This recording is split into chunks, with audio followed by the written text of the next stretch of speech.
Viral pelatih taekwondo dianiaya pemotor lawan arah, enggan melawan demi jaga nama. Seorang pelatih taekwondo, Bima, 39, tak melawan balik saat dianiaya pengendara motor yang melawan arah di Jalan Sadaraya, Jagakarsa, Jakarta Selatan, Rabu, 19 November 2025. Ia enggan disebut arogan karena ilmu bela diri yang ditekuninya bukan untuk menyerang orang. Karena saya juga waktu itu pakai baju seragam taekwondo, saya juga tidak mau menjelekkan nama yang saya pergunakan itu dengan saya melawan. Nanti, takutnya saya dikira saya arogan karena menggunakan seragam itu, ujar Bima saat dihubungi, Jumat, 28 November 2025.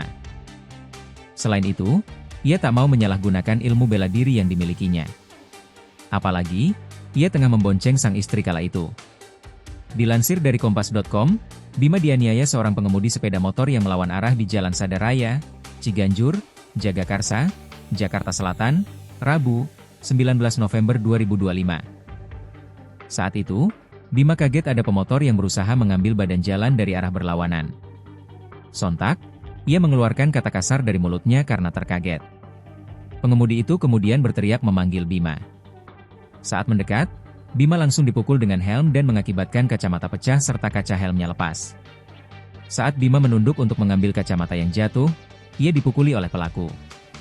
Bima sempat mengajak pelaku ke Polsek Jagakarsa untuk menyelesaikan masalah. Namun pengendara menolak dan langsung kabur.